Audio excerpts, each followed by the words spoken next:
We'll go ahead and get started. Goodbye. Yeah, everybody's greeting. Good morning. Hi. Good morning. Now we have everybody's attention. It's 8 o'clock. We'll go ahead and get started. We'd like to welcome everybody this morning. See a couple of new faces. It's great to see all of you.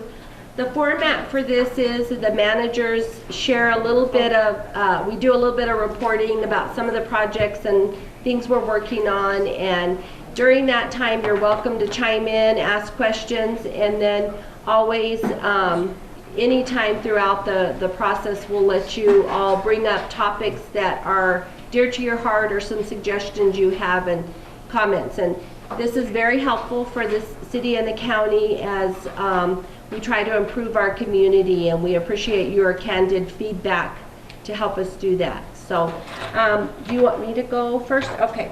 So I put out on the tables our interim budget. I know frequently here at the coffee and other times people would like to see what the city budget is. So you have before you the totals on the first sheet, and this is our interim. And so we have one more month. By the end of July, we will have to submit a final budget to the state. But if you look at the first column on the left is the specific items in the budget, and then the next column over says cash. So that column equals all of our cash. If you look at the very bottom, we have $5,185,000 in cash in the bank. And then investments is the third column over. At the bottom, it shows we have $7,355,000 in the bank in investments. So we have a reserve of about $12 million, just a little over $12 million. It's fluctuated since I've been city manager. I think when I came in it was about $10 million. We spent on various projects and we kept thinking it was going to go down, and so far we've been able to hold it not below 10 million, and so that's always good because it gives us some comfort knowing that we have some money to fall back on. The next column says revenue, and so we're anticipating this next year between various resources we will be bringing in about 30 million in revenue. And then the next column's transfers. So frequently we transfer from one area to another to cover projects and various things. Then the next column over is expenditures. We're anticipating expending 34 million, and so we're anticipating our reserve is going to come down to about, the last column shows 8 million. And so that has been planned. We have a lot of big projects that are on the boilerplate, and we're going to be forking out money to complete those projects this coming year. So the sheet behind that talks about our projects. And at the very top, the first group of items are money that's going to be coming in outside of the city. So we get quite a bit from capital outlay and money from the Department of Transportation for roads, other grants. We have some loans from the Environment Department for the wastewater treatment plant and lining of the ponds. So it talks about our projects there. The River Rock Trail project should be completed in the next few months. That project's taken quite long to get going because of the stringent requirements of the Department of Transportation. It's one that's flowing through there. The Riverwalk Trail, we talked about, we'll start at the Riverwalk and head east going to Anderman. And eventually there'll be other phases, hopefully. I don't know that I will ever recommend us applying for, it's called TAP funding, was where we got the money. It's been so cumbersome. I don't know that I ever want to see that again, although the money's nice, but it's been 5 years of HELL. So we'll see. I don't know if it was worth the $500 million we got on that one. Then Riverwalk Trail Maintenance, we got our Main Street, we got $95,000 from the state Main Street, and that was a grant that I wrote about 3 years ago to ask for additional funding for the Riverwalk Trail. First Street Phase 2 is going to be rolling out, and we have $1.6 million for that. First Street Phase 2, we also got capital outlay of $175,000 a year or so ago, and then the year before $150,000. Second Street Phase 4 and 5 will be rolling out this summer. Both of those projects should be starting in June or early July. Jefferson Drainage, you've probably seen some of the dirt work over off of Jefferson in that empty field behind the Baptist Church. That's a big drainage project. Many of you, if you've lived in that area, know that area, Mesa View Elementary, Future Foundations, Jefferson neighborhood, in there floods quite a lot. And so when I first came on, that neighborhood really approached the city council and wanted us to address that. Second Street Channel and Loop, that's a project in partnership with Grants High School and the schools to do a drainage around the high school and finish up that area with some walking paths and beautification. We have our water meter project that we are in the process of changing out all the water meters. That will complete in this next fiscal year. The pond lining for our ponds that are part of the wastewater treatment plant. And then the wastewater treatment plant is finishing up some of the last things on the plant. Will happen in the next few months. And then we got a capital outlay award. Our legislators, Harry Garcia is here. Thank you very much. Harry has done. Harry's a man that gets it done, I'll tell you. And he doesn't make promises he can't keep, but he has worked so hard for our community. He and Clemente and George Munoz and Lee Alcone have worked so hard to get money. And you know, I feel really bad for them because everybody is like this, right, Harry? I mean, everybody wants money and it's hard. They don't have enough to meet all the needs, but they do a great job. And we got 1.6 million for First Street this year, and then we also got a little bit of money for street department trucks and police vehicles. So those will be happening this next year. The bottom part of that chart, the top yellow, we had to go through because we didn't want to bring our reserves down below 8 million. And this list down here includes other projects that the council and citizens have brought forth. And the things that the council brings forth are things the citizens are asking them. We had to go through and cut about 2 million from this list because we didn't want to get our reserves. And so those projects will stay on the burner, but we'll wait about a year to make sure we have the money to cover those. So in that list, the stuff in yellow were things already in the works that we could not cut, but anything down below the yellow highlighted, we looked at, we took out, and I wanted to explain because the paper already had this, our library, our new library, the roof is leaking in some places, and there's one pretty severe leak. The others are a little bit minor, but when we were working on that building, of course, we refurbished an old building. The architects and the construction company told us that our roof still had about 10 years of life. And I'm sure it does. But I don't know if any of you have dealt with big buildings like that with metal roofs. And I have at Future Foundations has the same kind of roof. And I can tell you, Future Foundations roof leaked from the very beginning. And we had people out and spent, I don't know how much money trying to fix those leaks, and we never could get the leaks completely gone. So it's really tough on a metal roof, and I don't know how it works, but you can have a leak here, but it's coming in way over here. And so to try to pinpoint that, the best that we had at the Family Center was our own staff went up and they put material that's kind of a rubbery paint that you put on, and that actually worked the best, and we were able to really get rid of all the leaks. But the library, it's showing on here the roof to do about $800,000. We put that on the back burner, and just because We had a company come in about a month ago and they did a full day's work up on the roof. So of course now we have to wait till it rains to see if that covered the leaks. And that's always the problem when you're working on leaky roofs, is then it doesn't rain for several months, and hopefully it rains within the warranty of the work done. So you can figure out. But we're not taking the roof for granted, and we are working on that.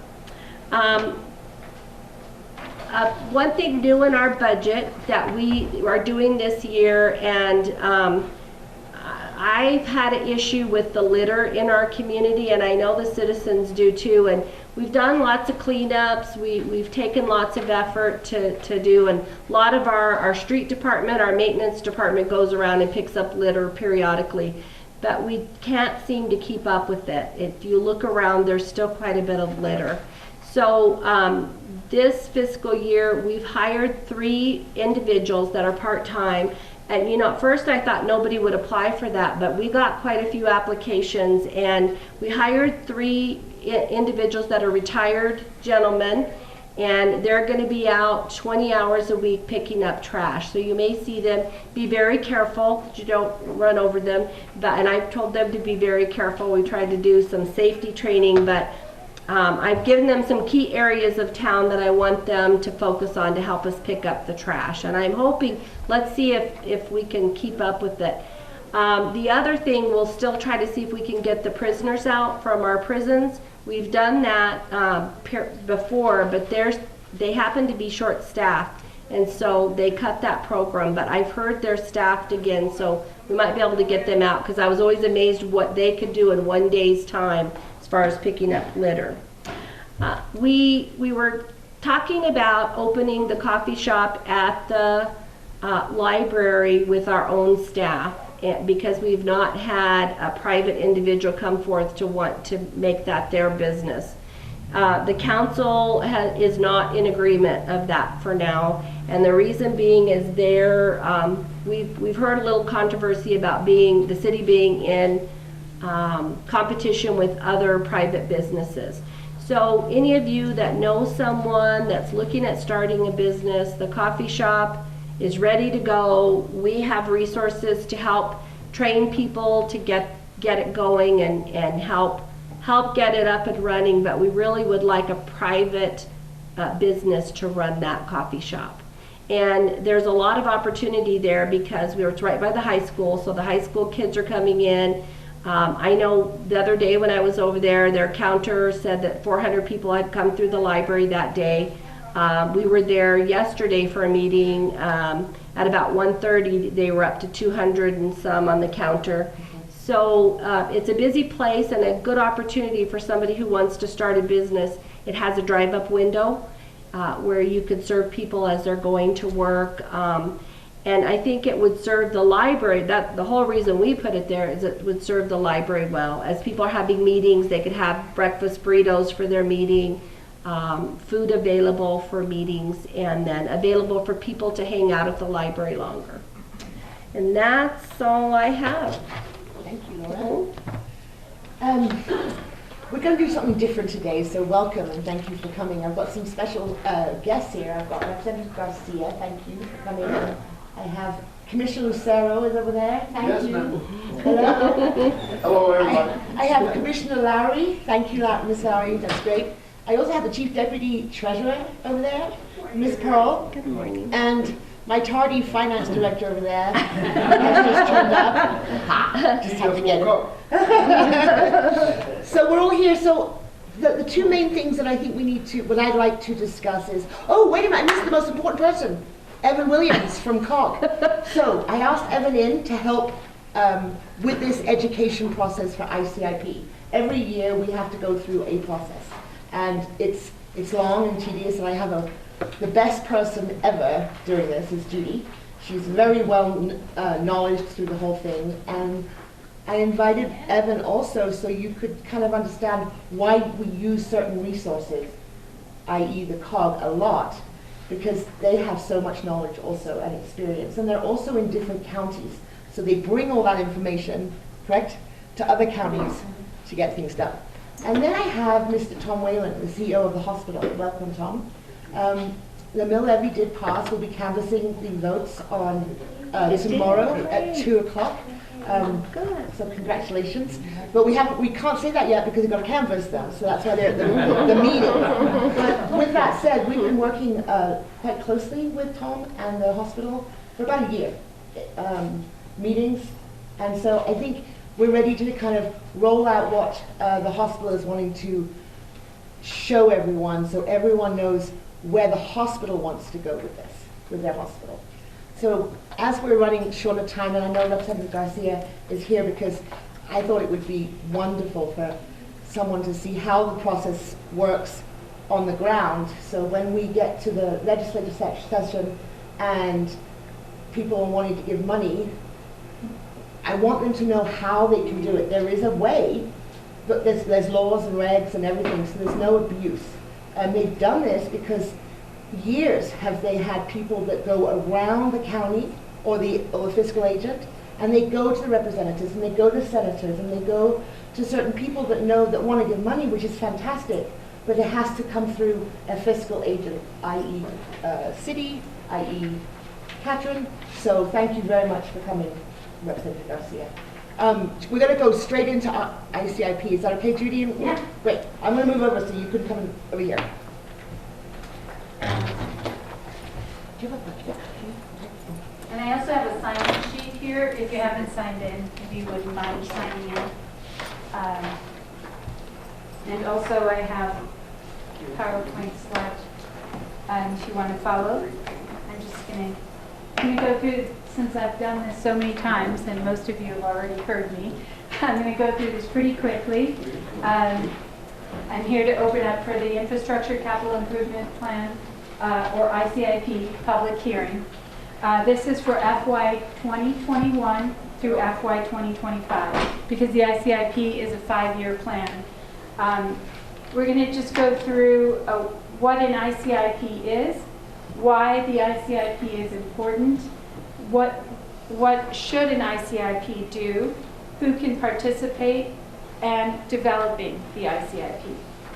So what an ICIP is, it's a plan that establishes planning priorities for anticipated capital projects.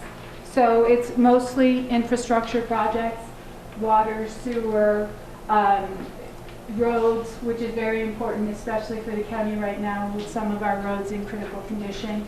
It covers, like I've already said, a 5-year period, and this 5-year period right now is FY 2021 to 2025.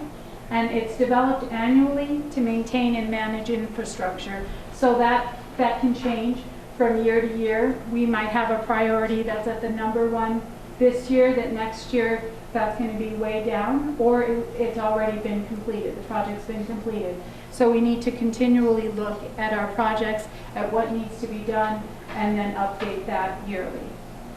What an ICIP is not, and I think this is important to note, it's not a wish list. So it's not things that aren't already prepared, things that you don't already know about. So for most of our projects that are on our top 5 of our priority list from last year are projects that are pretty much ready to go. Either that or we're asking for stages of it. For instance, we're asking for a planning of it, the feasibility study. Whatever we're asking for, that portion of what we're asking for is ready to go. So that's why it's not considered a wish list. It's not something we're dreaming up and hoping it gets done. We're planning for it and we're ready to work on it. Funding application, it's not a funding application. And a lot of people think, I think they get it confused with capital outlay. So ICIP is just, it's the planning process to request funding through many different organizations, not just through capital outlay. So you need to have other plans in place. For CDBG, your ICIP should reflect all of the funding sources you want to request funding from. Yes, Kate? Just want to add something, Judy. Can you explain a little bit more about that? Because there's a lot of other funding entities that want to give money or can. Yes. And the first question they ask is this project that you're requesting funding for, is it on the ICIP list? Yes. And that's why we use this as a gold sort of understanding that we know what we're asking. So we always like to say, yes, it is, you know, it's number 2 on the list. And that's important to note, it's called Infrastructure Capital Improvement Plan. So it's a plan, it's not a funding source. There's a lot of different funding sources. NMFA has loans as well as grant opportunities. CDBG through DFA. I'm drawing a blank. Water Trust Board. All of the state agencies, especially, are looking to make sure that you have it on the ICIP. If you don't have it on the ICIP, there's a good chance you won't get funded, even if you're ready to go. So that means you didn't plan it all the way, and you didn't think all the way through of all the other funding sources. And it's a good idea that when you are on the website, which I have to do every year, go on the website and put in the phases that you're planning on doing it. That shows your thoroughness in developing this project. You're not just saying, oh, I want this. You're actually thinking it through, saying, this is going to be my first phase. I'm probably going to ask for capital outlay for this phase, maybe NMFA loan for this phase. So all of that is thought through when you're developing it on your website. For each project, you have to develop it through. And funding source, which I've already covered.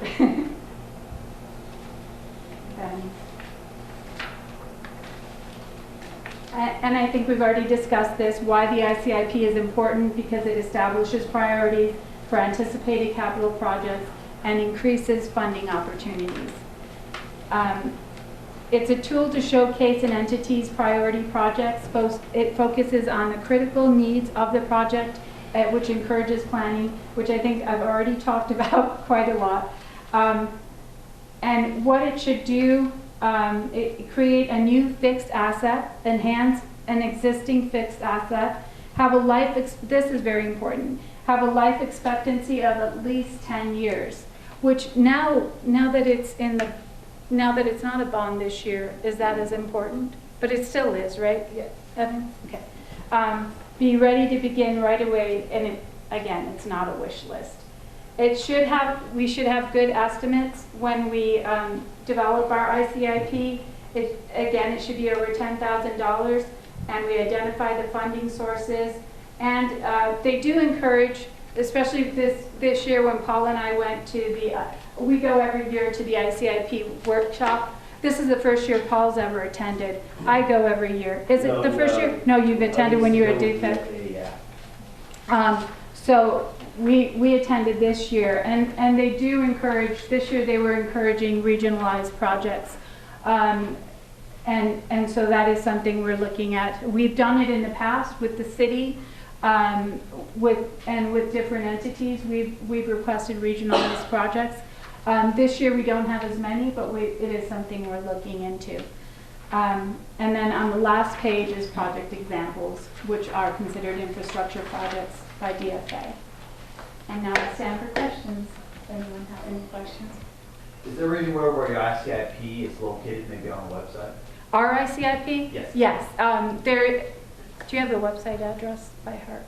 No. Ours is located on the website. If you just put in Google search NM New Mexico ICIP, and it will, and then you can search for Cibola County. Thanks. And you will see what our list is. But if you want our list, I have our list. I can email it to you. Just let me know, and I'll be happy to do that. Do I have any other questions? Oh, yes. Commissioner Lowry. Yes, the regional planning concept is like about 20 years old, but it's like really hot still. So what are examples of regional projects that we've done? So one project that we did have on the ICIP for a few years actually was the project that Eileen was a part of. So it's the project that actually has been, I'm pretty sure it's pretty much completed now. And it's the, is it the copper for the, what is it? Broadband. Yeah, the broadband. The broadband project, so that was a regionalized project throughout Cibola County, and the city, we had economic development on that as a regional, Milan, city, and Cibola County. So that's why it's considered regional. So when it is regional, one thing to note, and this is more on my side, but it might be important for you to know as well, is that every community that puts it on their ICIP should have it pretty much on the same. So if it's 1 through 5, you should all be, let's say I'm going to put it as number 4 priority for Cibola County, then City of Grants, Village of Milan, we should all have it as the same priority and list it that it's regional and list the entities that are involved. Judy, the Yes. Winnie Mountain Trail project is a regional. That was a project. regional project too. That was on the ICIP for quite a while. We also had the library project as a regional project that was on the ICIP. We only had that for a couple of years, but we did have that for a little bit as a regional project. Very good question. Anyone else? You may have covered this, but who devises the plan? Who comes up with the plan? So the plan is, this is one of the reasons I'm here, because the community should be participating in the plan, providing, I'm glad you asked that question, because if you don't want to provide your input today, you could fill out one of these papers, either bring it to the county, email it to me, scan it, fax it. My card is over there as well for contact information if you do want to email and scan it or call me. You're welcome to fill out that. You can email me with whatever requests you have. I provide once I get all that information. I've also sent a memo out to every department head in Cibola County asking them about their priorities. I've emailed it to the community leaders as well throughout Cibola County. So I try to go as far as I can possibly go to get as much input as I can. And then after I've received all the input, what I do is I discuss it with Kate. We go through it and put it in a list of priorities. Then it goes before the commission. And then the commission is the final vote on the priorities. They're welcome to move those priorities around or ask questions about the priorities, but they're given that information before the commission meeting so they can review it as well. But this is why I'm here, to gather information. Yes, Paul? Hey Judy, I would just like to add for you guys, Judy's got to stay in compliance with the Department of Finance and Administration, and you can also find more information on the ICIP planning on the Department of Finance and Administration website. Go to the local government division tab, and you'll see the capital outlay there. So is there a deadline for submitting? Yes, so each entities, so city and counties have a deadline of September 4th or 6th this year. Is it 6th? Sure. I think it's September 6th. But yes, we all have a deadline. So within the state entities, they have a different deadline. Tribal entities have a different deadline, and city and counties have different deadlines. So ours is either 4th or 6th this year. Yes, speaking of tribal entities, we don't have much interface with Laguna and Acoma, do we, as far as regional planning or regional projects? We don't have a history of that in Cibola County, right? Well, so for tribal entities, they have their own. Yeah. So they have to request it on their own. We can't. So they have their own ICIP. Yes, they have their own ICIP. Yeah. But we've never done any It can be a regionalized, as we've spoke about, because they're their own entity, just as the city is its own entity. Right. So we can regionalize and work with the city, the tribes, but they have to request it on the ICIP, and we have to request it on the ICIP. So definitely we can work together, but because we're our own entities, we have to, we have our own ICIPs. Okay, and then another question. Small communities like Cabero have a real problem with sewage infrastructure because they can't dig very far. They're built on rock, on sandstone, And I don't know if that has ever come forward or been put forward as an ICIP project. It has not, that, since I've been here, and I've worked at the county now for 8 years. But I know it was prior to me when Elena was here, Elena Rodriguez, when she was the projects person. They actually did, and I don't know a lot about it because Okay. I wasn't when it was, but I've seen some of the work, and I know she tried to put in a CDBG on that, and then Evan knows a little bit more because he's nodding his head as I'm talking. Yeah, so Elena did work with, so I'm sure the county was aware at the Yeah. time. But I think it had to do with compliance issues, or I'm not sure why that project didn't go through. Do you know? I know it didn't, I know the CDBG portion did not go through. Do you know why? No? No, okay. So there was an issue. I think it had to do with compliance, is what I'm gathering from the information I've seen in Elena's files that I still can reference. I think it was something to do with compliance issues. And one thing about Cabero, Saboyeta, Blue Water Village, these are all water districts. So they're, again, is their own entities. So we're even though they're not like a municipality or a county, they're still considered their own entities. So if their finance plans are in good condition, if their audits are up to date, then they can also request. And they should be requesting through NMFA. I don't know if you all remember, but a few years back, Blue Water Village had quite an issue with their infrastructure and their water, and they were without water, without clean drinking water, and so they came to the county and asking for help.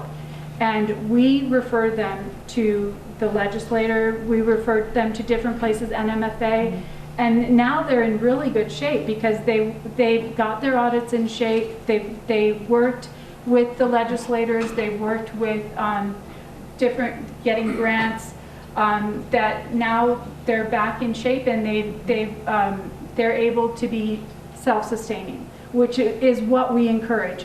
The county wants to help, but we really need these entities to be self-sustaining. And they really need to prove to us that they are, if they are asking for our help, because we can't, give all of the money. I wanted to add a little bit, Judy. Did you hear the word audit? Back again. So this is why they have put these strong sort of laws, I'd say, rules of how we do it, because a fiscal agent, i.e. any entity that has an audit or is up to them, they have a group, their audit has to be in on time, they have to have a good audit, no findings. So that's why, And quarterly reports. and quarterly reporting, right? So it just comes right back to, there's a lot of pieces in the puzzle to get it done. You can't just go out there and say, we need this, help us. They've put these steps in place to make sure that we are organized. Any entity that's having an ICIP, you've got to have the planning and everything done before you even start. And they do ask for audits. And that's another good point, is that you do need to be organized. You do need to prove. So we do get other entities asking us for funding, but we need to make sure that those entities that request funding are in good standing as well with their finances. Just as DFA, any funding agency requires of us, we also require of the entity requesting funding from us. So it's just a cycle. Okay. Is part of this planning and all the stuff, so when you start a project, you have enough money to finish the project? Exactly. Because That I is know exactly that why. up north, there's like 4 or 5 counties that Yes. started buildings and Exactly. all That this is- stuff, and they're half finished or. And a lot quarter finished. of that, go ahead. I'd just like to add also, like say you're doing a building, who's gonna be managing that? That's, all of that goes All- afterwards. How are you gonna maintain it? So that's all part of the plan. You know, there was that Larry Barker special where they're talking about them building buildings, and then they're just empty shells and they're sitting there. And then you got the Mora County Judicial Complex. But it's also because I really do believe, though, it's also to do with educating and education. You know, like I said, we have to learn from what we cannot do in the past, which has been done. There's been many occasions and many counties have had the issue that you've got your ICIP and you're doing hearings and publications and all this, and all of a sudden, this person's like, great idea, you know, and he's probably a very good idea.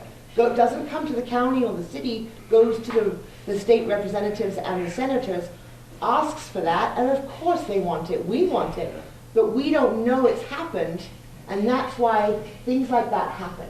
It's all over the state, that's what's happened, so that's why you put more regulations on. It's really hard sometimes, because you don't want to say no. Do I, Tom? No. That's a prime example, correct? I mean, how the process goes, and it's not fun saying no to the CEO of the hospital. You know? Is it? Yeah.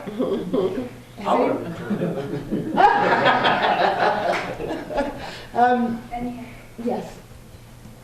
For me or for you? Well, Okay. we're talking about, Commissioner Gary spoke about sewage problems out in, you know, Cubero. rural country. You know, Cubero has a big problem with their sewage system. They don't even have a sewage system. But what I'm trying to get to is, the state does have people that'll come out and show you how to apply for these loans. Yes. Because you know, usually don't say, give me all this money and then have it. It doesn't happen that way. But you know, the state will bring somebody out to the county or to wherever needs it, so they can, And they just have to request the help, and that's what happened that you with have to Blue Water request it, Village. you know? They did request the help. They were in dire need, and they reached out to all of the other entities that they could reach out to, and they got the help that And they another needed. thing that you need to do, to keep in mind is, when you do apply for a project, and there is money there, you cannot alter that project. And Blue Water Village did that. They altered what they were doing, and they got into a big mess. Oh, They yeah. do like You're right, $60,000 or $70,000 Yeah. over budget. So we have to step And in then they have to and pay make for the sure. rest. Yeah. It happens all the time. And you can, in some, it depends on the funding agency, but if you do let them know, it's all about communication when it comes to projects. So if you let the funding agency know in advance, listen, we thought this is what we were going to do, and now we're finding that we're going to have to go this route. What can we do to make this work? And it may be, they'll say you'll have to use your own funding, or they'll say, okay, we can alter the grant agreement. And they can give you an altered grant agreement that has to go before the commission, and in our case, and then that's approved and signed, and DFA, whatever the funding agency is, approves it. But like I said, it has to be, you have to communicate with your project manager, with whoever's overseeing the grant the entire time. And maybe I communicate a little too much, but I'd rather over-communicate and make sure that they know where I'm going and I know what they're expecting of me right from the get-go. And that helps with those kinds of, so I can go to the commission if they say no, and the commission still wants to do it this way. Can we fund this? Paul, can we fund this? Yeah. Commission, are you okay with us self-funding this portion of it? They say yes, it's a go, and then we let the funding agency know we're going to self-fund this portion. So there's a lot of pieces, and Yeah. we are very lucky to have Judy, and we're extremely lucky to have You have Evan. her, Paul? And Paul, well, yes, but Evan is a great asset to Yes. us, so thank you, Evan. He's now the new executive director, so well done. We're looking forward to having, I'm really excited what we can get done, so thank you for coming. And like I said, ask the questions, always ask questions. We might say no, but we might have an idea for you. We might know another way that we can assist. It's not, she's excellent. I can't say enough about her. She knows how to do the grants, do the projects. She stays on track. She doesn't get emotional. She doesn't get mad. Amazing. Only at me sometimes, but that's because she has to reel me in sometimes. But she's great, and the state, Santa Fe, they all know Judy because she's very well known and respected of what she's actually got accomplished with this. But I have to add, I don't do anything alone. Right. Legislators, Yes. Evan's a great support system. I mean, I have an amazing support system. I'm not ashamed to ask the projects, my project manager, even if I should know the answer, I'll still ask if I'm not sure.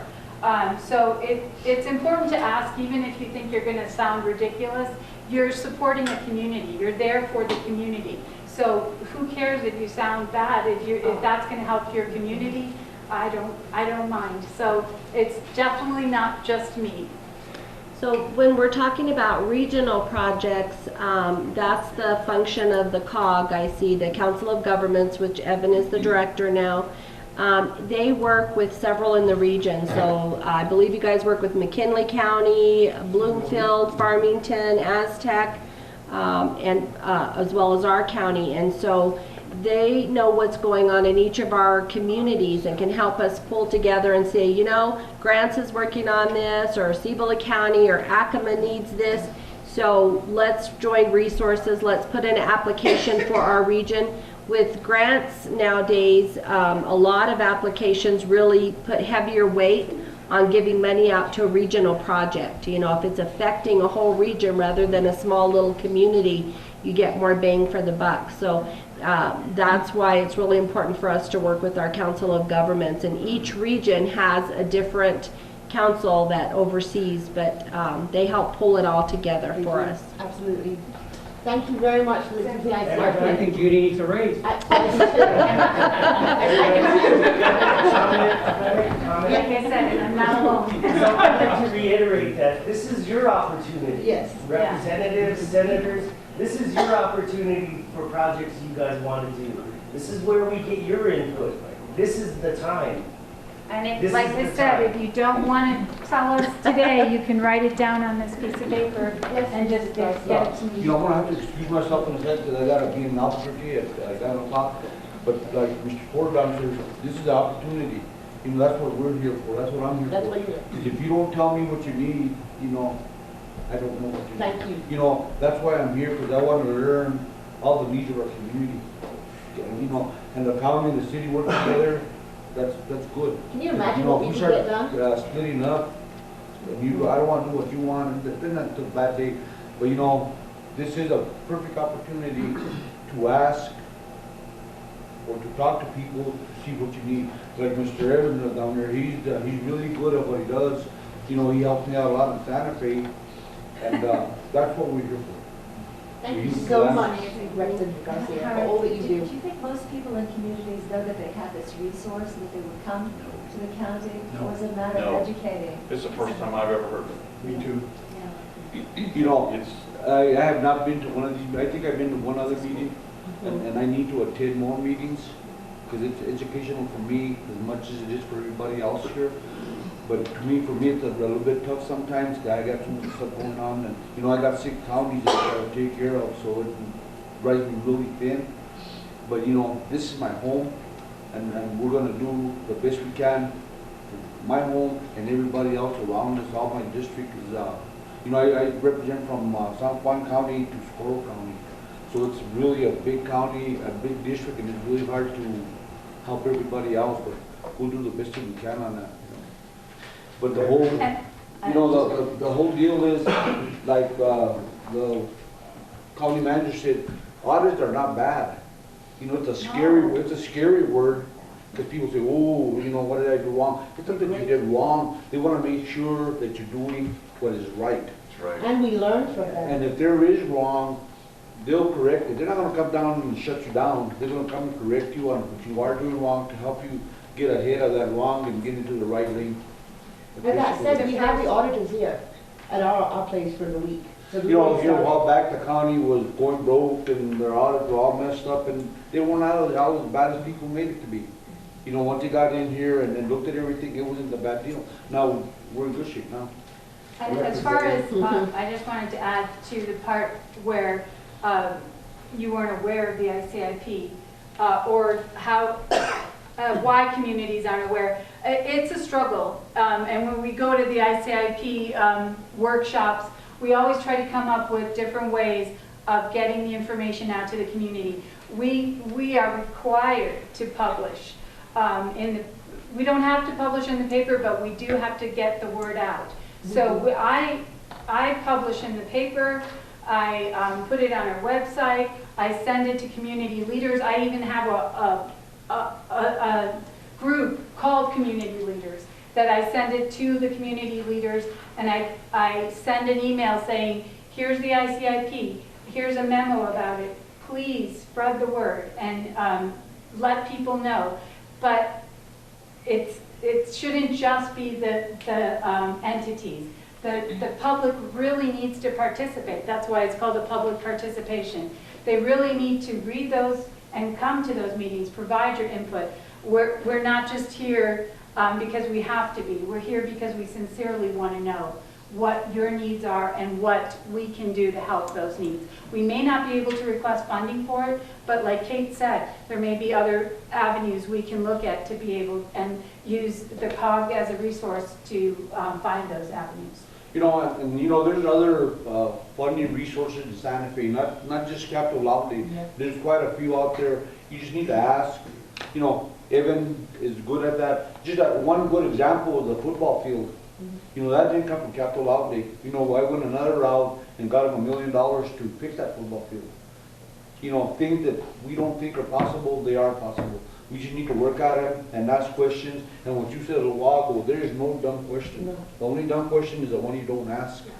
That's the only bad one. But anyway, I'm gonna have to excuse myself. Thank you for inviting me. And I look forward to working with you. If there aren't any further, There. Barbara, did you have a question? I did, but it was for the city. Okay, go ahead. I don't see Sacaleras on here anywhere. What's the update on Sacaleras? Yeah, it's not one of our top priorities. Once we get these other major roads done, like First and Second, the next road we're working on is High Street. We will start addressing roads like Sacaleras. Our crew went out and they were trying to smooth out some of the areas that were very bumpy. So they've done a little bit of work. There's some cement sections that were cemented around manholes, and I don't know when that was done, but they weren't done flush with the road. So our crews have been trying to grind those down or fill in around them so that at least it's not as bumpy. But that will be a priority. If you look at grants, almost every road in town needs work. So, so it's going to take a while to get to them all, definitely. How did that road become a city road? Sacaleras? I don't know. Because when I came here in 1984 and we opened the prison, we used to take all the inmates to town, and people were complaining. So I remember that, I think at that time they went to Governor Bruce King. I mean, the road was there, it was a dirt road.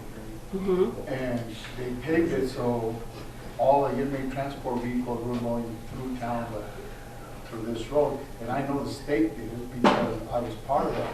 So I was just wondering, how did that road become, because if it's a state road, the state road should be fixing it. Right, you know, Santa Fe Avenue is a state road, First Street, part of Roosevelt, Lobo Canyon, but Sacaleras hasn't been listed as a state road, so that's interesting.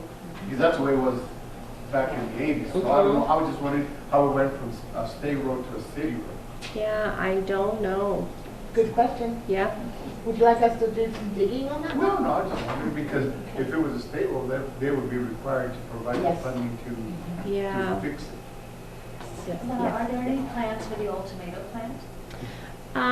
I believe the individual that owns it is the Bright Green Group, this tomato plant right here. The Bright Green Group is doing some work over there, and it sounds like they're getting ready to start up a project in the next 3 months or so, growing hemp and some medicinal herbs.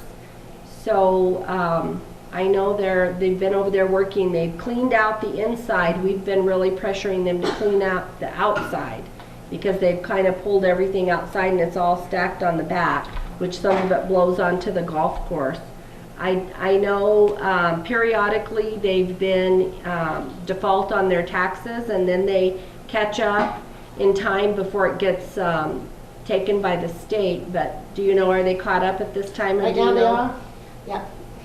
Yeah. So, Do you have any idea how many people might be employed there? I have no idea. But you know, now that you say that, Mr. Carver is working with them somehow. He's in communication, and he scheduled a meeting between the mayor and a group from the Bright Green Group later in June. So we might know more by the next coffee what the true plans are. Yeah. Speaking of the next meeting, when is our next meeting because of a conflict? Yeah, we're not going to have a meeting in July because it falls on July 4th, and I'm assuming you guys will all be at the parade. So we will. So we're just not going to have that meeting because it's very hard to schedule another time and get people acclimated. So we won't have one in July. Yes. You were talking about the roads that are state, and you said Santa Fe Avenue. Can you give us any information on the Continental Divide upgrade of the lighting on Santa Fe Avenue? I know there was some discussion about in the future there would be some plan developed for upgrading the lighting to make it more efficient. So then it would cost the city less for the lighting. Well, Continental Divide hadn't got a price agreement through the PRC where they do all of their price agreements, and I think that just happened. Mark's already gone, but I think that just got approved. So now that they've got their price agreement, we can start negotiating with them. Okay, so it's a future activity. Yes. Mr. Paul, would you mind kind of, if you can, I know you've got the budgets there? Or the spreadsheets, or? No, I've got the commission meeting, the finance report from the last county commission meeting. If you weren't able to attend, if you're interested on how the county is doing, we've got reports here that you can grab on your way out. And tomorrow, you have a We've special- got our interim budget submitted. It's been approved by our governing body. We're waiting for approval from DFA, and we're on track. We have a special meeting tomorrow to canvass, but also the commission have an opportunity to listen to the written requests for funding for local entities, and that is tomorrow. It starts at 2 at the chambers. So if you'd like to come and listen, I hope it's going to be interesting. We're going to ask some really good questions and hopefully answer some. So with that said, I just want to say that we have the budget in. COG is a great asset. I want to make sure that you realize these are the resources. Never think it's bad to ask for help, always. We are starting our road projects meeting today with Commissioner Lucero and Commissioner Torres. So we'll be working on our roads, prioritizing them, omitting and adding if we can. It is a process, and today's the first day we're working on it. Yes, Paul? Yeah, I just want to let you guys know also, we did have a public meeting for public input for our budget. We had a couple commissioners there. That's your time to, if you want something done for the county, as a citizen, for you to request it. We are going to have another budget meeting before we submit our final budget for public input again. So keep an eye out for it. We'll have it in the Civilist Citizen and up on our website. And I just wanted to give you guys an FYI on that. So I'm going to pass it over to Ms. Oh, I'm sorry. What's going on with the old county building? Are we gonna, Absolutely nothing right now. I mean, is it gonna become a center of some sort, a community, or a meeting hall or something? We have not even discussed it. We just know that we pay a lot of money on overheads. And dispatch is Well, that was there. wonderful. Yeah, I know dispatch is there, my daughter works. Yeah, and we're doing a working plan to get them over to us. Other than that, we have an extension center for the USD, and we rent it out to people for. So right now, there's just no. There's place to nothing, sit. no. I just wondering. Yeah. In my opinion, we were talking about it yesterday, we need to get the extension program out of there and find where to put them. We need to just shut that building down. for the meantime, because it's costing us thousands of dollars just to keep it open. What about the old, what about the old police station or whatever? Oh, the jail down here? Jail. If we get lucky, we might just be able to sell it either to the state or to. So that's not a done deal. No, it's a No, they're moving, both looking at who wants to buy it. yeah. So it's just all up in the air right now, but yes, our plan right now, the commission want to consolidate.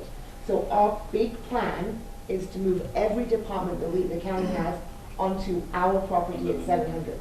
That's the plan. So we're working one. I was just wondering why, just sitting down there, not being refurbished or Yeah, being you're right. used, so. And it's costing a lot of money. So, with that said, I'd like to introduce you to Tom Whalen. He has some information and would like to, maybe, do you want to help me pass stuff out? Please. Thank you very much. First of all, I'd like to thank the community for the support on the mill levy. And as County Manager Fletcher said, we haven't officially gotten that, but the numbers, they finished counting at 1 o'clock in the morning on Wednesday morning, and the numbers came out positive, 75% for, 25% against. So thank you to the community for your support. The hospital in the county has had different types of relationships over the years. Probably most of you remember 8, 12 years ago where the county manager and the commissioners at the time were really fighting with the hospital board of directors. But what is being passed out now is to say that the county has been supportive of the hospital in the past. The hospital is celebrating 60 years of service this year. On June 22nd, we're having an open house at the hospital, barbecue. So bring your family. We'll have jumpers. We'll have barbecue. We'll have tours of the hospital. But 60 years ago, there was a not-for-profit 501c3 corporation developed to provide the services. And that has been in existence for these 60 years. Even during the time about 25, 30 years ago, when the hospital was having financial trouble and it went to the county for help, and we started the request 24 years ago of the mill levy. But the hospital has remained a not-for-profit corporation as far as running it. And then in 2000, and that's the document, this side of the document, in 2000, the county went and got a bond and spent $10 million on building the hospital that we have today. So although there might be some bad taste between past board members of the hospital or community members in the county stepped up and helped build that, actually built the hospital, and then handed it over to this corporation to provide the services. And then a couple of years later started charging rent. And the hospital has been paying rent since then to the tune of about $340,000 a year.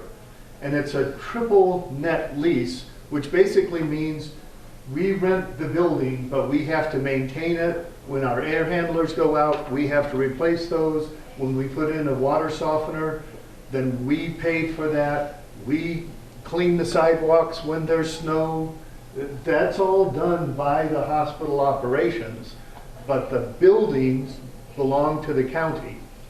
And when the county legal counsel and the hospital got on the phone with an individual from DFA and asked about how we can go about getting the building from the county, she said, we actually have an invalid agreement.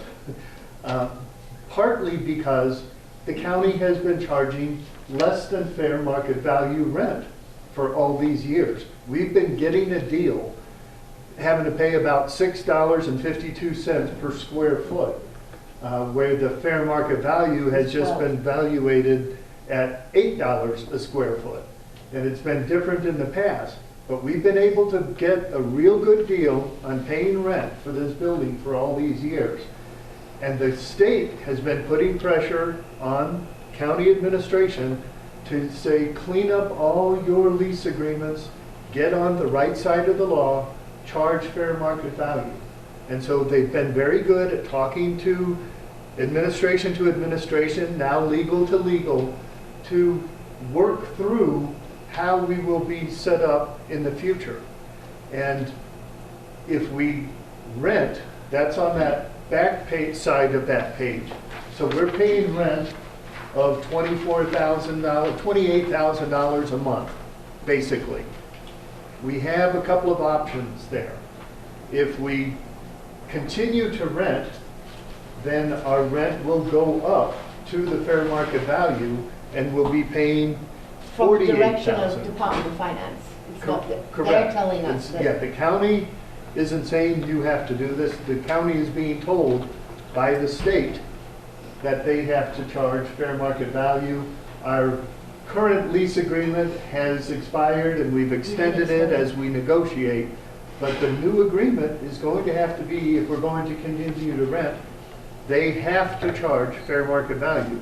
And that comes in at $48,000 a month. Can I just add to Judy. that? So, just so you know, the fair market value is determined through an appraisal.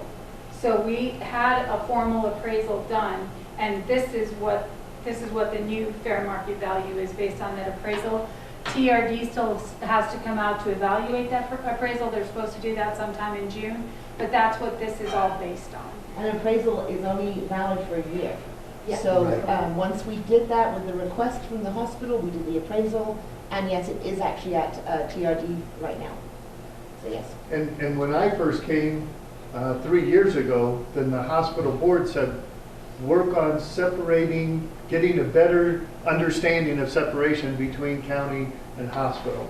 And so we did a joint relationship with the county and the hospital, did an appraisal, and it came in back in 2016 at $13 million for the hospital and for the clinic.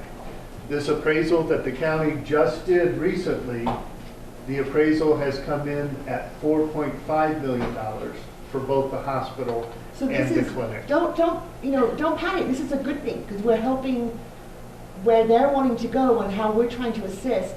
It's not about us making all the money. Yes, in the end, we've given a lot, but so has the hospital to the everybody. So 4.5, if we can get this done, it's a really good way that we can just really clean up because we have findings on the audit with this issue. And if you are involved in the stock market at all, or bought a house somewhere along the line, the key motto is buy low, sell high. Well, at this point in time, the appraisal that was done within this year is low. And part of the appraisal, there's 3 pieces to an appraisal. It's replacement value if the hospital blew up and we had to build new, and that's about $20 million. And then there's the comparable hospitals, and they looked at other hospitals because there are hospitals closing every day and having to sell that property. There's since 2010, there's been over 100 hospitals that have closed, over 10 hospitals in 2019 so far. And we don't want to be one of those.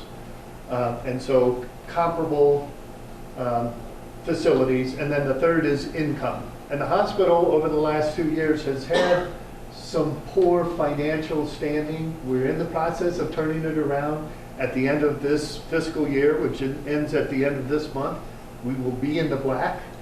And so and that money doesn't go to administration or to the community board members. That money goes right back into the hospital because we are not for profit. There aren't stockholders or anything.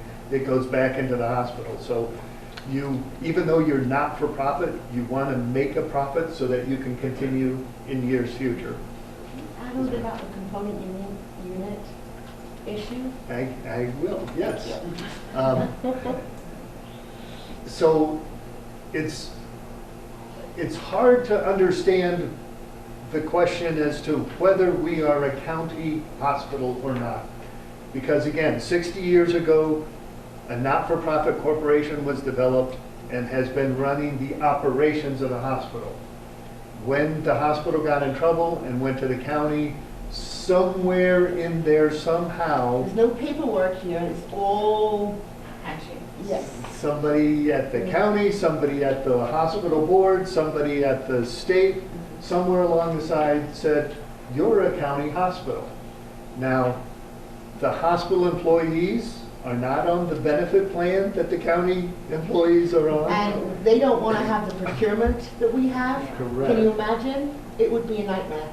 Yeah. And do we make any choices? Does anybody from the county make it? No. Right. The operations are pretty much decided by the board of directors, which the current, or the existing agreement said 4 people are chosen from the community, 4 people are appointed by the county, That we get recommended. that the hospital recommends some names. And then those 8 people select the 9th member of the 9-member board. So it is a community board, doesn't have any obligation to the county. The county doesn't have 50% plus 1 control. So we're separate, and yet somewhere along the line, the state has said, you're a component unit of the county, and so there's some certain hoops that we do have to jump through. Which we started. That we've started separating and eliminating with the intent of going to the point of possibly buying the hospital building and the clinic building and land from the owners, which are currently the county. Will you And- remain a nonprofit if that should happen? Absolutely. The 501c3 will continue, the board membership will continue, and there was one concern that has been raised over these last couple of months and year about, well, what if the board decides they want to sell the hospital to Presbyterian or somebody else, some for-profit company or something, and come in and basically strip away everything, and it becomes a Band-Aid station and everybody is shipped to Albuquerque. And we are talking with our attorneys to rewrite our corporate bylaws that would very much handcuff administration and the board of directors, whoever they might be next year, 10 years from now, 60 years from now, that they can't just sell it. And they would have to go through some different steps to be able to make that happen. It's pretty stringent, and I haven't seen the final yet, but the draft they're working on, and that's why legal's now working on this, not myself and Tom or Paul. We used to have it, but once legal started in on the actual, looking at the real nitty-gritty, Yeah. we're just, now we're nothing, we just wait. And we're not able to talk to each other. And as Us pleading and knowing what we're doing, and Paul and us going there going, please, just, we're going to do it. Trust in us. We're doing it this way because we want to help. We don't want to do an agreement that is not going to help anybody. correct. So although there's been some extensions on the expired contract, the county has said, we'll just keep charging you this rent of $338,000 or $28,000 a month right now. But we've got to come to a decision pretty quickly, or we, with pressure from the state, have to start charging the fair market value. So we're kind of in a time crunch. It has to be done before the audit or the appraisal was done. It has to be done within that year, and the Department of Finance with the Board of Finance has to give their stamp of approval on this. So we are kind of in a time crunch, but we want to do the right thing. The Board of Directors have asked me to come out to groups like this and talk about this and get feedback from you, because they're part of this community, but I want to make sure that the community understands and supports their decision. If they were to, again, going back to this page, if we were to say, forget it, county, we don't like you anymore, we're going to build our own hospital for $20 million, then you can see we're talking about a 30-year mortgage. I would be paying my mortgage of $111,000 a month. And then the last one is, the way that it is appraised right now, it would become, we would get a loan from the U.S. Department of Agriculture, probably for less than 5%. But we said, let's put it at 5% and see. But if it's at 5%, a 30-year mortgage, we'd be paying $24,000 a month. And actually, the hospital has money in its reserves. We have dollars in the bank, over $20 million. But the rich people get rich because they take their money and they don't invest it. They borrow money with that as the reserves as assets, and they can borrow it at a low percent and then use somebody else's money to continue to improve. That's what we're looking at doing too, using the Department of Agriculture, borrow money from them at a low interest rate, pay off the mortgage that way. But then the hospital would own the hospital. The corporation would own the hospital and the land. The corporation would own the clinic at 1423 East Roosevelt and the land there. And so then, if we wanted to make improvements, who has been in our emergency room? Not really very private. There's certain areas there that when we're talking to you about your private health information, the person on the other side of the curtain can hear everything that's going on. But as a renter, why would I spend millions of dollars to upgrade the emergency room? And then the county would say, oh, our building looks nicer now, so now you have to pay more rent that I put into. So it doesn't make sense to upgrade a rental property. And so if we buy, then we did a 3-year master facility plan, or 3 years ago we did a master facility plan. And part of that is to upgrade the emergency room, upgrade the recovery room of OR, and possibly a new entrance to the emergency room, have a separate ambulance entrance. So we have a plan, but we're not going to spend any money until we own the building. So can part of, if the county should decide to sell to the hospital, can there be some contingency in the plan saying that until the bylaws have changed and the hospital can't sell to an outside entity, it remains Yes, community? that's why legal's on it right now. Okay. Because of the concerns we've been talking and we've been communicating, our legal is working on such thing, documents and stuff, so everybody can see where they're wanting to go. We want to make sure there's things in there that, we've got some wonderful commissioners right now, and we've got a wonderful administration right now. And so another reason to make this decision now, because we don't know who's going to be in those seats in the future. We also don't know who's going to be the CEO of the hospital in the future or the board members. And so it is possible that somebody could be coerced, that some company comes in and says, hey, I'll get a Rolex on your wrist and a caddy in your driveway next week if you vote to sell. It could happen, and we want to make sure that we write the bylaws like our founding fathers wrote the Constitution 200 years ago, to make sure that as much as possible, that no hanky-panky would happen without the community being able to stop it. Yes, sir. Will the county still be able, will the county get a tax levy off the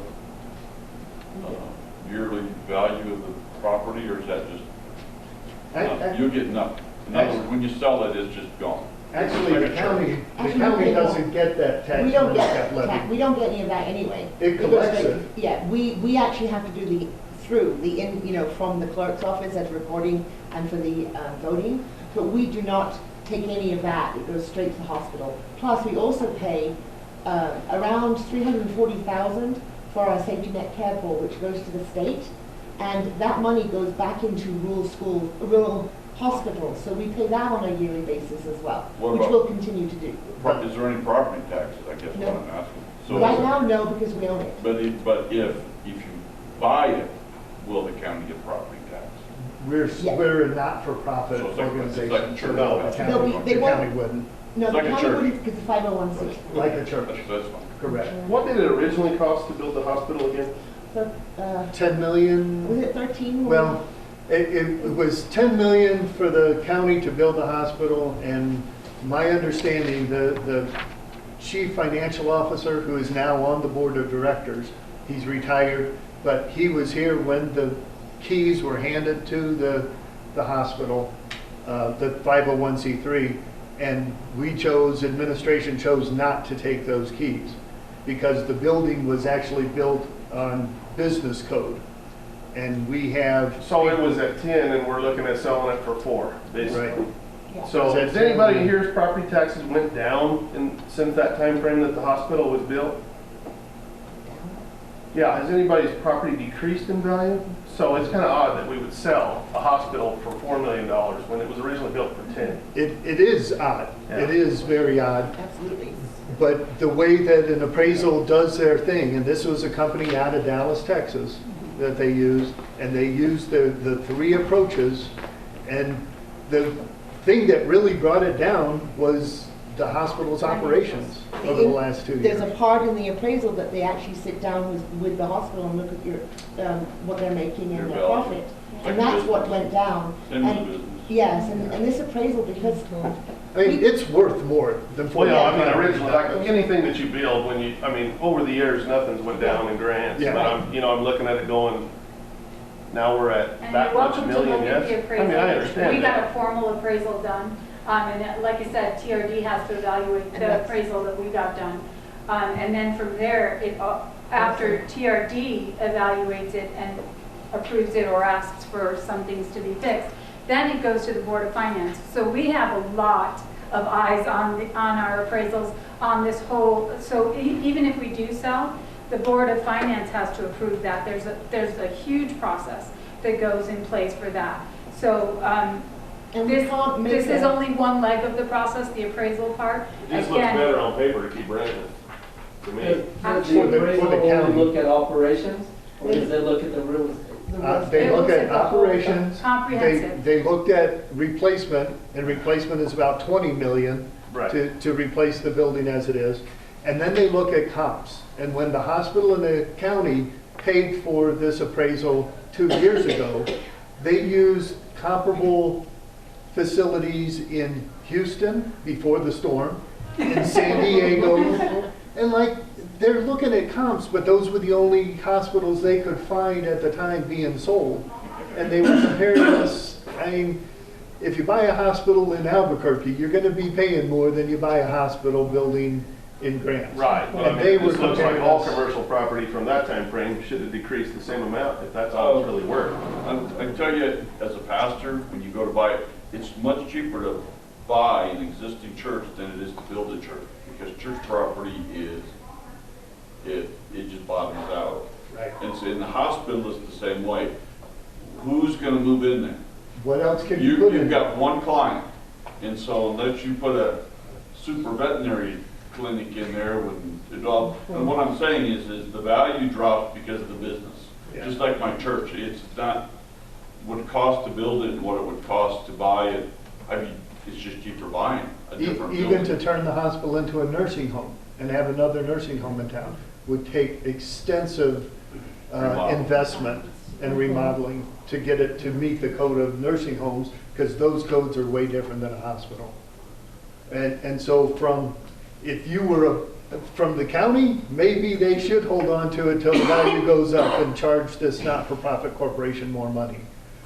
If you were a community member sitting on the board of the hospital and making the decision, the business decision for the hospital, what's right for the hospital, for us to continue to serve the people in Cibola County, what would you do?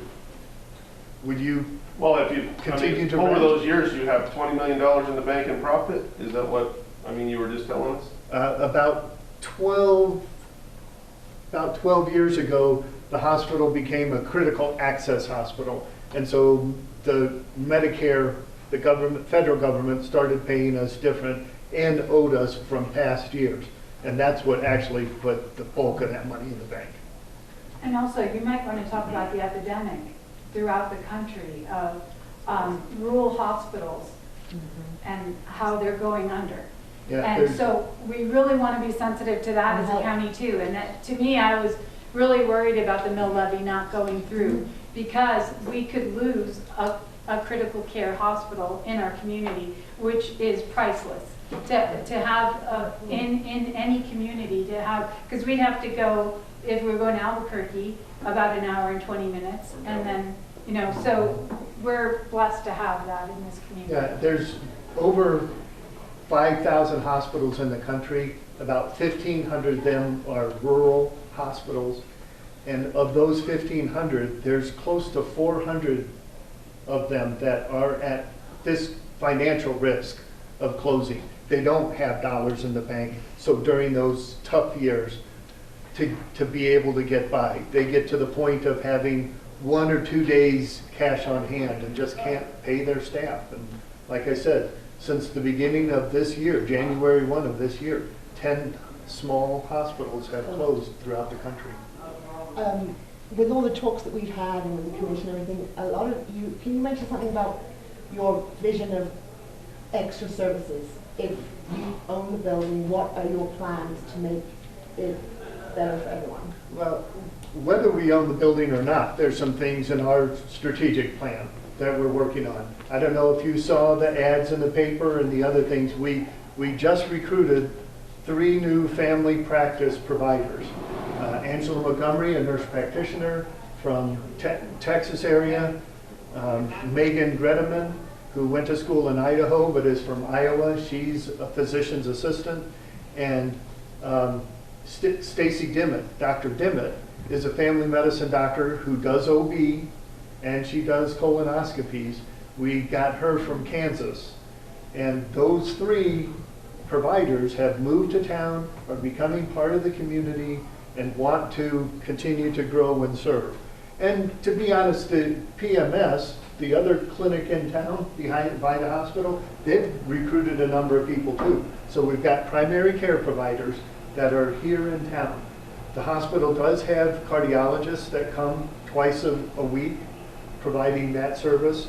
In our emergency room, we've made an arrangement with UNM hospitals where neurology and neurosurgery consults are available just like that through telemedicine.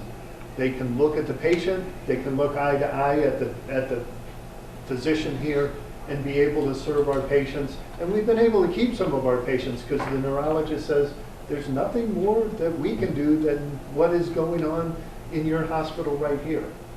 We are recruiting a pediatrician that I should sign by the end of this month to be here. We're still recruiting for an internal medicine position. And then we've got an endocrinologist that we're talking to in Oregon, but he and his wife are both from Albuquerque and are ready to move back close by and wants to set up practice here. That's a physician, a specialist who deals with diabetes and thyroid problems. So something that is very big in this community. And to bring a specialist to Grants is something that we're working on. And then orthopedic surgeon, because there's a lot of patients that leave here to get casts that for procedures. And if we can do that here locally, that's going to expand. But if we buy the hospital, then it's going to be putting money into infrastructure and getting it better to serve you from a privacy point of view, and then to eventually meet code, because we've been grandfathered in, but we want to do the right thing. Do we pay higher salaries than other community hospitals, or how are we able to recruit these positions? Do we pay higher than other communities? We keep an eye on other communities, both Albuquerque and San Juan and Farmington and Gallup, to try and stay competitive and maybe sweeten the pot a little bit to try and convince them to come and become part of the community. But we're cautious about how we do that, because just throwing money at a problem doesn't fix anything. If we up our prices, then the people around us are gonna look and they're gonna just jack up their salaries. And so we actually use people in the community when we bring doctors and other providers to come and look at us, to let them know how great this community is. I moved from Ohio and then was in Illinois before that, about 2 hours from Chicago, and Chicago's got lots of stuff going for it. But there are physicians and therapists and nurses and others who come out and say, wow, I don't have to be around people. And I love to hike, and I love to bike, and I love to, and they see this, and we convince them that this is a place to be. And to be honest, and hopefully when you have used our emergency room and other places, the quality of the people that are providing the service, it isn't just doing the clinical things that the doctor ordered, but they're actually doing it with their heart. We have 4 values that we continually promote with our people, using the word care: compassion, accountability, respect, and excellence. And so when these candidates come and see how the people are, both in the hospital and the clinic, as well as in the community, that's what convinced them to come, more so than the dollars. But the dollars are there to be competitive. So if you were on the board of the hospital, not on the commission, what would you want to do? If I ask you, would you please make a decision on these options, how would you vote? Would you vote to buy? Yeah, that'd be an easy vote. You got 20 million in the bank, I'd vote to buy too. And that's what our board has been talking about, but they definitely wanted to hear from you, much like Paul was talking about for the ICIP and capital outlay for the community. And I didn't hear anybody bring up, is one of the regional things the paved road up to the top of Mount Taylor? La Mosca Peak. La Mosca. It's called Road to La Mosca Peak. That's a project we've been working on with Les Gaines, with the city, with any entity that wants to work on it with us. Really, it's a project since I moved out here 9 years ago, I've always been interested in that. I think that would be a great economic generator for this area. But there are so many stipulations to that we're working through. We're working through with many entities, including the tribes, because there's a lot of sacred land in that area, and that we have to honor, and we have to keep in mind when building. We have to keep in mind ancestors that were there before us. So there's a lot of things that we have to work through before that could be even a regional project. So it is something that's definitely in discussions. Evan's been working on it in discussions for many, many years, longer than I have. So it's definitely something we're interested in, but it's got to be done in a way that everybody has a consensus, everybody's in agreement with. So Paul and Judy and Kate are asking for input on things like that and other regional capital outlay requests. And that's the same thing that I'm doing here, is asking you for input, and I appreciate you sharing. Well, I mean, I like your presentation, but when you ask would we vote that way if we were on the hospital board, when we come to coffee with the managers, we're really just taxpayers in a city, so how would you vote as a county? Looks to me like you're leaving a lot of money on the table at the cost you came up with for the hospital. I know the county wants to get out of debt, but I don't think you guys should just leave a big chunk of money out there that you probably could acquire. Instead of just going, yeah, we're going to get out of debt, we'll sell that, we'll get that $4 million, we're doing good, but. That's a really good decision. The hospital bonds are already paid off. Yeah, we've already paid them off. No, but I'm saying the value of the hospital, if you're going to sell it to them. That's what I'm talking about, the value that they're going to purchase the hospital at. Yeah, but I understand what you're trying to say, I think, but one of these things that we sat down with is, where is the county on their view? You know, what does the county want to do? We want to help our constituents. We want to know what the hospital wants. It's not about us putting money away. You know, Well, no, I know that, but it looks like as a county, years ago, you had a $10 million building that you built up there. because of the request, we needed it for And the- no other property has gone down in that time frame as far as property values. Right. And now you're gonna turn around and sell a $10 million asset for $4 million. Well, we're not landlords. And Well, I we're not understand that, but realtors. you guys acquired the hospital again, so now you have to come to an agreement as commissioners Mm-hmm. to vote to either sell it or keep it. And if you see a big gap in money, you might should keep it until you get the gap filled. Because right Yes. now, the commission's hands are tied, because just as they have to charge if they're gonna rent to us, fair market Well, they value, raise the rent on it, yeah. they too can't go and negotiate and say, hey, we'll sell the hospital and the clinic to you, but we'll sell it at 8 million. They We can't have do to that. use their appraisal Yeah. that it's done. We can't even go $1 over that appraisal. And Or I- under. Or under, we can't even go under. And I can tell you that there are some people in the community that would have trouble if they did come and say, we want to charge you more. Because actually, the county right now owns the clinic and the 17 or 18 acres that that's on. But though that clinic and that part of that land was bought by hospital reserves. It was built with hospital money.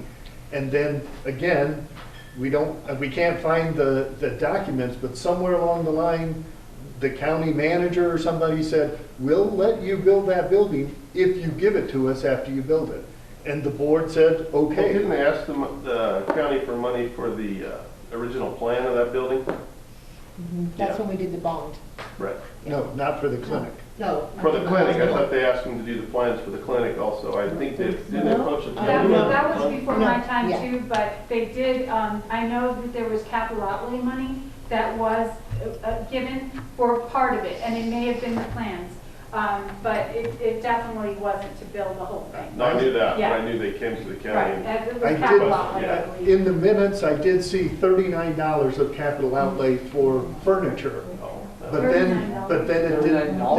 $39,000. No, $39,000. oh, I was like $39. The design What did fees you and buy, a everything chair? else. Right. Then, No, So for the capital the furniture part, there was a large amount that was given, and again, this was before my time, for furniture, and then there was another amount, I believe it might have been for the plans and some other things. But the furniture part, and this is also before this currency year's time, the project manager that worked with the capital outlay requested that the hospital start purchasing. They didn't do it timely, the money reverted. So for that furniture part, it was never even used. Even though they received the funding, they had to use their own money for the Yeah, I furniture didn't after think the that. furniture, it was just the. So the design hospital, phase. Yeah. and even the Design. design phase, a couple of $100,000 maybe, the hospital paid $6 million to build that, and then gave the deed to the county. It makes no sense to me. we have there's nothing that you've looked, we've looked, there's nothing in I think writing. the biggest thing to realize is that we have to follow state statute. And so bottom line is, the appraisal came up at what it came up. If we want to sell it, we have to sell it at that price. And right now, Or higher. No. we can't do Yeah, it you can even go higher. You a just little can't go higher, lower. yes. We can't go lower, we Okay. can't go Oh, a little yeah. higher. So, If Claudia. Clemente, Yeah. are you familiar, I'm just kind of, I don't understand why this doesn't apply, but the state statute, there are like 3 exceptions to the anti-donation clause. And I don't remember all of them, but one of them I do remember because we had to deal with Presbyterian Medical Facility. The city owned it and they got $1 million grant to do refurbishing. They didn't want to refurbish a building that somebody else owned. So they asked us to give it to them, sell it to them, and we worked with our attorneys and we came up with an agreement that they would provide physicals for our staff or something, but it was not anywhere near fair market value. They were a nonprofit that had managed and facilitated the building from the very get-go. The city just owned it in name. How long? But that's just been 3 years ago. Okay. So we use the exception there's an exception to the anti-donation when you're dealing with sick and indigent. and you don't have to do fair market value. And that statute's still in place, so I don't know why it doesn't apply to this. We tried.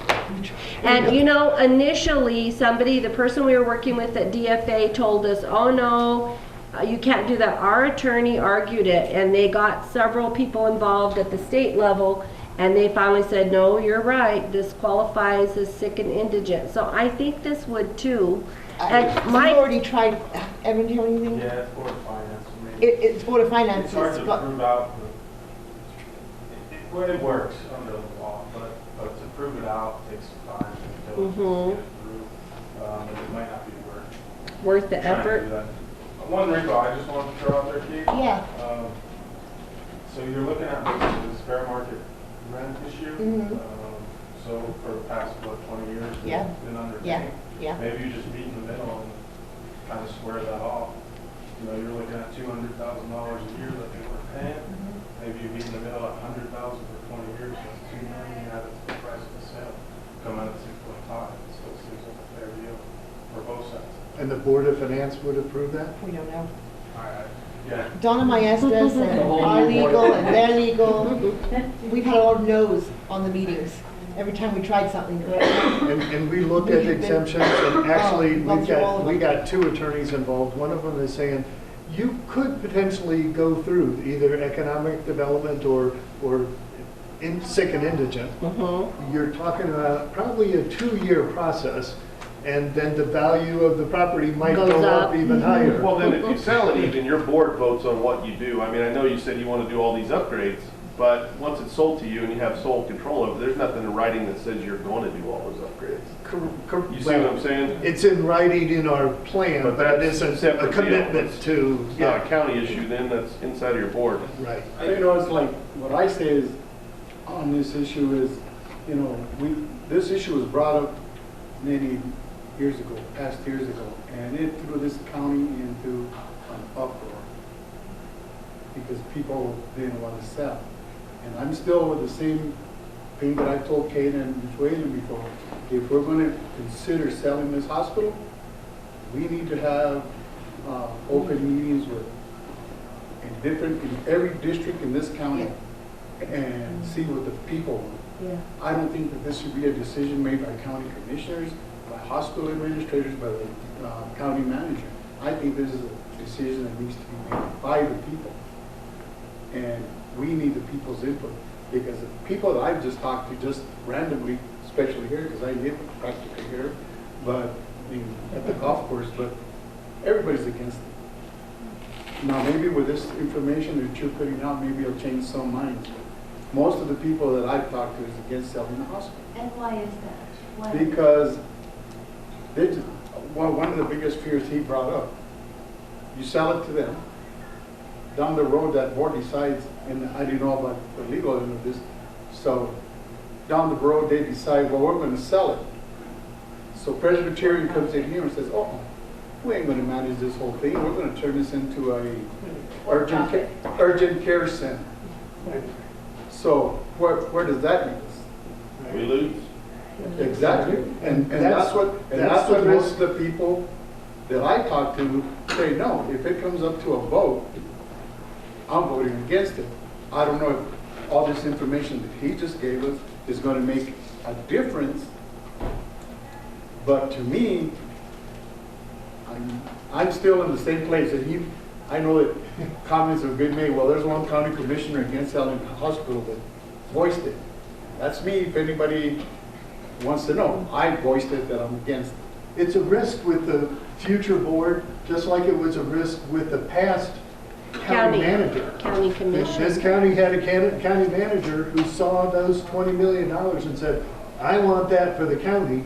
And he came into a board meeting and threatened to shut down the hospital if we didn't give them those reserves. So even if it's in the county's hands, there is a risk of them doing evil as well. I see it. Education plan language for a buyback, that if somebody comes into the board and say, okay, we're gonna give you X amount of dollars for your hospital, the county gets first choice of First right of refusal. refusal. That's legal. Legal is also working on that. I'm gonna say, that would eliminate that to where Yeah. the county would not necessarily, or you can say, okay, we're gonna give you, you know, $1 more than what fair. I really appreciate these questions. These are really good, valid questions. I want to also reiterate that every single commissioner has sat down with the CEO and the CFO together to do the presentation. And it was a very big, I think, to all commissioners, was an eye-opener of what's going on. And these questions that you're asking have already been asked also. And the meetings, I think it's a great idea. I agree with Commissioner Lucero. I think communication, facts need to be there. And I know it's hard not to use your emotion and history, but sometimes we just need to stick with the facts. So if you belong to an organization or group of people, I've got business cards. No, you need to have open public Yes. meetings. I- Just advertise, say, everybody come, have open public meetings. Because we've had them, and people came unglued with this issue at one time. You might even have such an issue with it like we did with the gun bills, where people are just gonna come flooding like they did with the gun bills.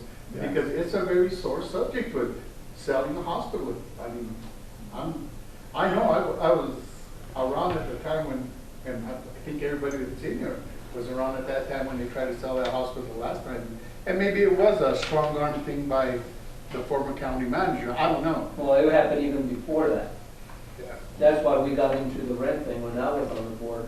That was, Uleberry was the county manager and all that, and they wanted the funds. And that's when it started, way back. We paid them $1 million cash and then agreed to $220,000 a year in annual rent payment, or $225 or something. So we'll have public We have meetings to. and advertise it, but as you asked the question earlier about how do people know, Judy does everything she can with ICIP to get word out, and still people don't know. So please get This that is why word out. Tom's here. I'm willing to speak at smaller groups, I'll do the public meetings, but I'm afraid we're not gonna get a whole lot of attendance. But, so I'll go to talk to 10 You should have people. seen the attendance that, Laura knows, but those last, when the Yeah. hospital meetings, remember? Right. Overflow. I really suggest though that the hospital puts on the meetings. And and commissioners can go to their districts or we could And it's publish important to them. have attorneys there too. Yes, yes. Your attorneys, maybe if our attorneys can be there, but I think it's important to have the attorneys there too, because, you know, then it gives it much more dimension. Well, come on, you know, when you have attorneys, county commissions, school boards, they all rely too much on attorneys. They're just giving you an opinion.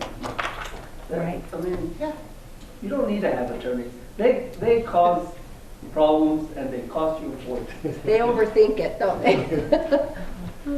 So I appreciate the input, and the board wants to do right by the community, do the right thing. And so we will have open meetings, but I'll also, like I said, willing to attend any function that you might have people around to share the information, because we want that to get out. Council meeting.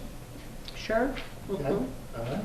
Well, you know, I want to finish to here. I mean, the one big issue that I have, and at this point, I'm not for support, I don't support this. And if I have to push legislation and stop it like Senator Fidel did last time, I will. But the problem is if you sell this to the non-for-profit corporation, who are they? What are they? What expertise? The thing is you have with the county is your safety net. If it runs into a problem, your county is there as the safety net to bail it out. And you won't have that. And I guarantee you, hospitals are having problems. This one's fortunate. Senator Clinton, But they're gonna we go- wouldn't be able to give the nonprofit any support, any financial support. We just own the building. That would be in violation of the anti-donation clause. No. I'm talking about if it stays as a county building. I've been here. We can Mr. have- Luda, you haven't been here. I've been through this thing many years. And I know with that safety net. That's why that new hospital is built over there, for that reason. Just a question, since it's are all hospitals nonprofit? So then Presbyterian wouldn't want to buy that if it stays in your charter as a nonprofit, because they're only going to want a profit hospital. No, Presbyterian Hospital is a nonprofit. Is it? Yeah, the insurance division is for profit. Okay. See, that's the deal. There are not-for-profits that are big organizations. Mayo Clinic I know. is a not-for-profit, and yet they've got things all over. Press is not-for-profit. But again, they have to make money so they can keep on growing. But I respectfully disagree with you, Senator, that the county owns the building, but the operations since 60 years ago has been done by this not-for-profit. And so the But there's not-for-profit, always been that argument, does the county own the operation? No, They don't. Well, No. who said that? Has that ever been litigated? We don't know that. That's everybody's opinion, everybody and their mother and brother's opinion. Yeah, it's It has not been litigated as to who owns the operation. Okay. but on the wall of the hospital is a certificate saying that this is a 501c3 operation that provides the services. And we haven't gone to the county to do any ICIP. I mean, I guess Well, in they the have past in there the were some They have in the efforts. past. But there isn't any the only documentation I can see is asking for 40,000 for furniture, and because we didn't go through the right steps, it was taken back and not given. Mr. Rowe, I was just wondering, if you stayed leasing, would you invest as much as you would if you owned the building? I shared that example, and, again, if I was renting an apartment and my water heater went out, I'm not gonna pay for the water heater, I'm gonna go to the owner and say, Right. you fix it, because Right. I'm paying rent. And the question you have is valid, but if they sell it to him, that's a board vote. He can say what he wants to say here, but the board votes and decides what to do. Correct. Which is, the board is made up of you. Right, Yeah. right. Well, no, I understand that, It's- but if they and so- decide we don't want to spend that money, it doesn't get done. And if they decide they want to sell the building, they sell it. That's kind of how it works. But you Right. wouldn't sell your business unless you're moving somewhere else. So I feel like it's more safe under the nonprofit. The county's not in the business of hospitals necessarily, and they don't oversee it really, it's the board. So, when you have a board and a corporation, that's your business. This is your livelihood. This is how they make their money. This is their operation, and so they're more vested. And so- And that's where the problem came in, is we got a group of county commissioners that came in and said, well, we're gonna just sell this to some group out of town, let them run it. And that's when people came unglued, because they didn't want an outside group running the hospital. Because taxpayer dollars put the hospital there. Right, I mean, Right, absolutely. And we that's didn't why want there's a our money conundrum, going. Because And helps taxpayers' keep it dollars operating. built the Absolutely. Right. hospital. Right. Yeah, That's why people are upset about it, because their taxpayer dollars are there. And now if you give it away, it can be sold away and they have nothing to say about it. right. And any profit gets sent somewhere else, maybe to Albuquerque, to the head corporation, whereas it stays here into our hospital. And currently today, the current board could say, we're gonna vote to cease operations. Now granted, the county's probably gonna go to a judge and get an injunction and make us keep it open. But we could do that today, whether we're a county hospital or not, because we're not a county hospital. We're a not-for-profit organization that has a contract with the county to provide the service. And so even after this change of facility owning, we still have to have a contract with the county to agree to provide services, or that mill levy would go away. Well, I have another question. Could the county commissioners sell the building out from underneath the hospital? Yes, they could. In other words, if they just vote 3-2 and say, hey, somebody offers $25 million for that piece of land, guys, you're moving. Correct. So in other words, We'd you're- have to write a contract with them. Right. In It's other the words, same it's thing a they vote could that do. would go away. But you see, again, that would be another issue that I think would have to go to the people. Right, Yeah, but I I'm just mean- saying, but that's you. The next set of commissioners might say, where's the Rolex rocks? Watch from the And the guy. Cadillac, And the Cadillac. I got the Cadillac. Or I that's you, Commissioner Lucero, but 4 other commissioners could say, That's right. no, we don't So have in to other go to words, the it's a- community, we're selling it. This So in is other why, words, it's trust. It is. The county has to, the people have to Yes. trust the board, and the board has to trust the other board. I mean, it's a, it is a trust. but one of the, I got $20 million. and one of the concerns you also have to have is I'll tell you right now. and where I'm coming from, and Mike, the reason that I'm mostly against it is I saw what happened in my hometown of Las Vegas, New Mexico. You know, they had a city-county hospital. Some company came in with this great plan that they were gonna build a brand-new state-of-the-art hospital, which they did. Guess where all the people from Las Vegas are going to the hospital at? St. Vincent's Hospital, because the company in Santa Fe, yeah, because the hospital is being run in Las Vegas is horrible. The only people that are going there are people that are really need to go like right now. And then the other issue is, look what they did in Deming. If you don't know what they did in Deming, go to Deming. Check with the people in Deming or whatever.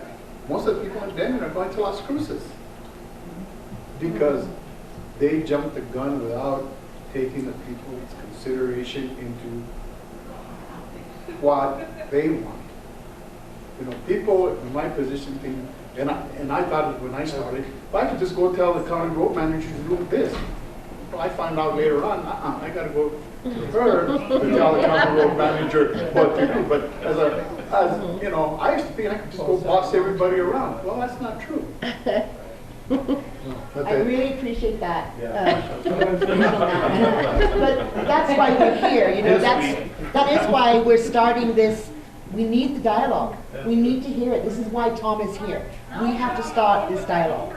Doesn't mean we're making any decisions. Commissioners are trying to get the information. I'm trying to give them the facts, you know, but we need the dialogue because it is up to the people, of course, and that's why you vote for the commissioners to make good decisions. For them to make good decisions, they have to have the information. I just have one question for Tom. It looks like if the county keeps the hospital, we would incur a doubling in our rent from 289 to 577. Wouldn't that put the operations or that money that's going into the hospital now, that'll be going into the county, so you can either build roads and we will improve the hospital? Isn't that 300,000 that we would pay you in rent if we just go like we're doing now? You're going to increase the rent 300,000 a year. That's going to come directly out of the operation of the hospital. Correct. And the way we offset that is by getting the Department of Agricultural loan at a lower interest rate. So it's a win-win for both of us. You get out of the business, but we save that $300,000 a year over a 30-year period. That's $9 million.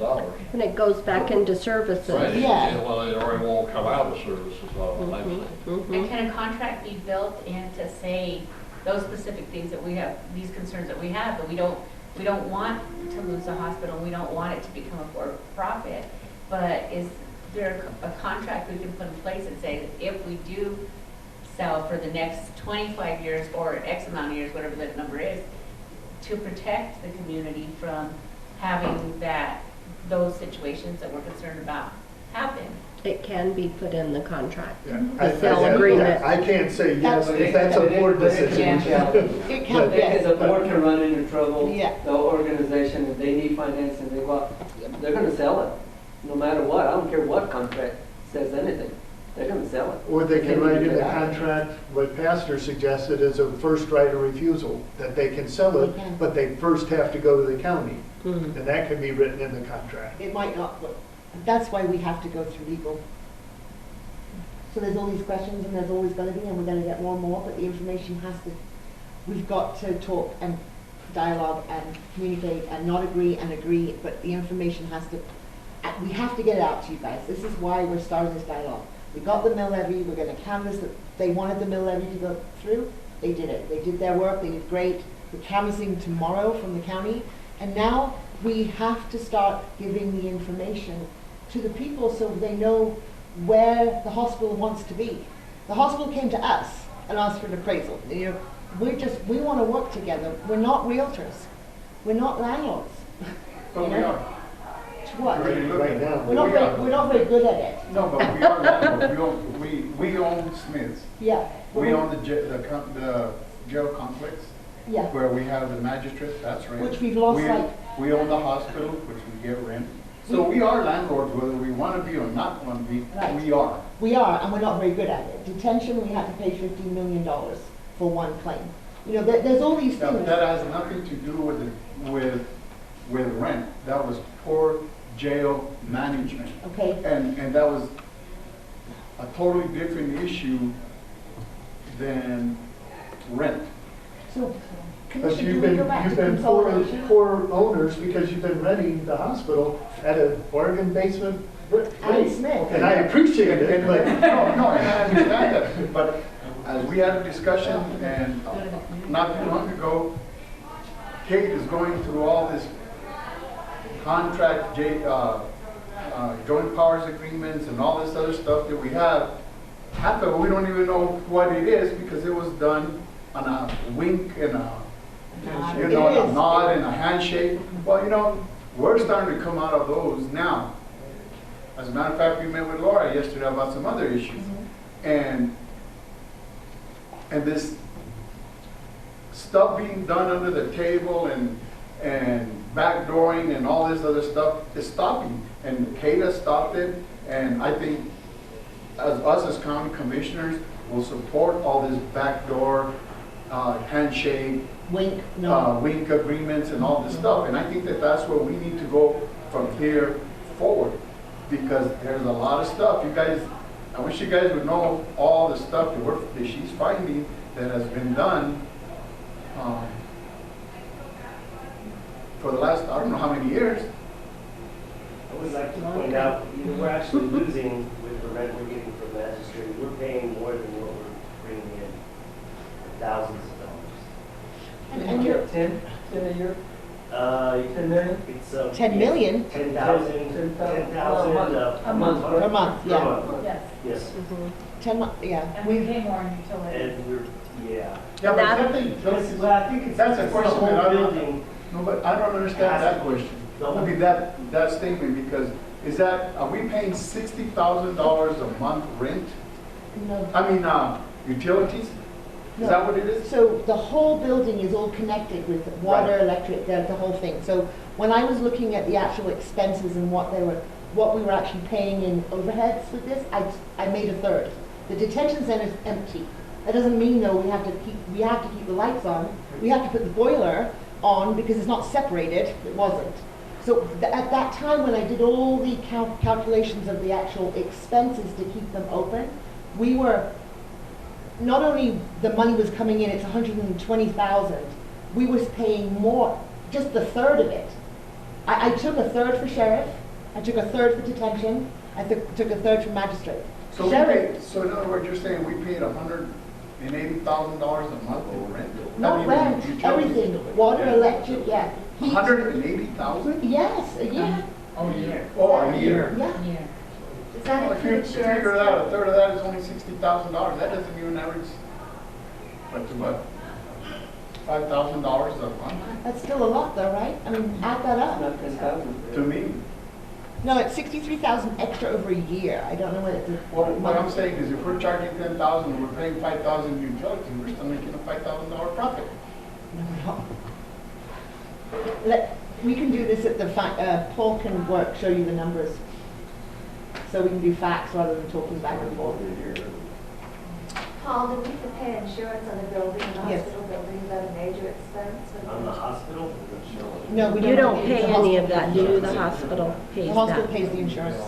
Now, you should be paying on the building, and we should be paying renters, but we pay, The nonprofit corporation owns all of the equipment inside the facility, and they own all the rights to bill for Medicaid.